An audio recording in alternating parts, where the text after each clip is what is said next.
बर्तमान देखंतु पीएम किसान योजना को नहीं बहुत बड़ गोटे अपडेट सामना को आछि जहाँकि खूब शीघ्र चाषी को मिल पीएम किसान योजनार 17तम किस्तिर टंका से माननीय प्रधानमंत्री नरेंद्र मोदी काली शपथ ग्रहण सारा पर आज से प्रथम दस्तखत जहाँकि चाषी को 17तम किस्तिर टंका देवाई प्रधानमंत्री प्रथम दस्तखत करछंती।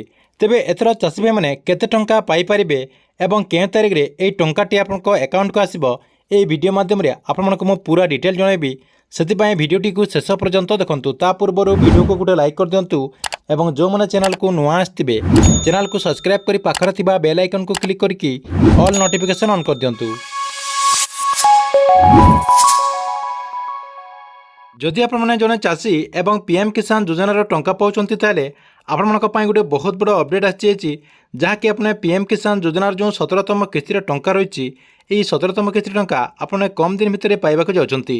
एने न्यूज रे मध्य अपडेट आसीगलानी जहाँकि आपने ये स्क्रीन माध्यम चाषी चाषी मोदी प्रथम दस्तखत जहाँकि शपथ ग्रहण कलापर चाषी प्रधानमंत्री नरेंद्र मोदी प्रथम दस्तखत करते जहाँकि 9.3 कोटी चाषी को मिल प्राय 20,000 कोटी टंका। आपण मैंने समस्ते जानते जे काली माननीय प्रधानमंत्री नरेंद्र मोदी जहाँकि तृतीय थर जहाँकि आपणकर भारतर प्रधानमंत्री होती शपथ ग्रहण कला परे माननीय प्रधानमंत्री नरेंद्र मोदी प्रथम दस्तखत करते जहाँकि पीएम किसान सम्मान निधि जो 17तम किस्ती रही से किस्ती टंका देवाई सरकार तरफ बर्तमान प्रथम दस्तखत कर सूचना मिली। एथर 9.3 कोटी चाषी को जहाँकि प्राय 20,000 कोटी टंका देवाई माननीय प्रधानमंत्री नरेंद्र मोदी घोषणा करछंती। या सहित आपण समस्ते भावुथिबे एथर सरकार तरफ जो पीएम किसान योजनार जो 17तम किस्तिर टंका रही यही 17तम किस्ती आपण मानकु केते टंका मिलिबो देखंतु। आगरु आपण जेते टंका पाउथिले जहाँकि 2,000 टंका एथर पीएम किसान योजना अधीन रे आपण माने टंका पाई परिबे। या सहित एई टंकाटी आपण केबे पाई परिबे देखंतु।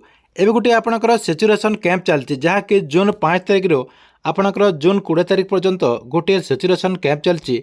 यही सेचुरेशन कैंप सरीगला परे आपने पीएम किसान योजना अधीन जो 17तम किस्तिर टंका रही से 17तम किस्तिर टंका पाई परिबे बोली तथ्य रही। देखंतु आपणकर 16तम किस्तिर जो टंका पाइले से 16तम किस्ती टंका पाइबा पूर्व जहाँकि 8 ରୁ 10 दिन आगु आपणकर गोटे सेचुरेशन कैंप रही से सेचुरेशन कैंप सरीगला परे चाषी भाई मैंने जहाँकि 16तम किस्तिर टंका पाई पारिथिले।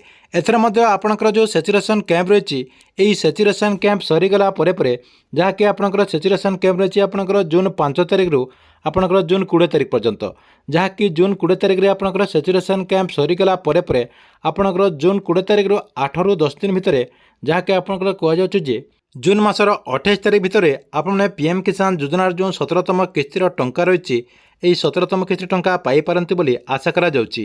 सेथिपाई जो माने पीएम किसान योजना अधीन रे आगरु टंका पाउचंती ता सहित टंका पाइबापी जो मैंने आवेदन करने कौन करेंगे निजर टाटस टी आप चेक कर दिंतु।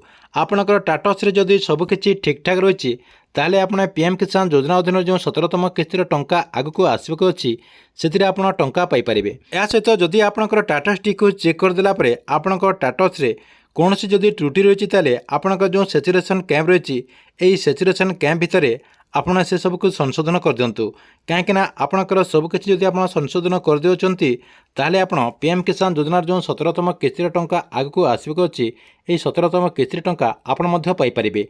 ठीक अच्छे एथिले आपनक पई पीएम किसान योजना को नहीं गोटे बहुत बड़ अपडेट। आपण मनक वीडियो केमती लागला कमेंट बॉक्स रे निश्चय गोटे कमेंट करंतु एवं गवर्नमेंट जेकोसी नुआ योजनार अपडेट आप सर्वप्रथम देखा चाहते यही चैनल टी को आप रेगुलर देखुतांतु।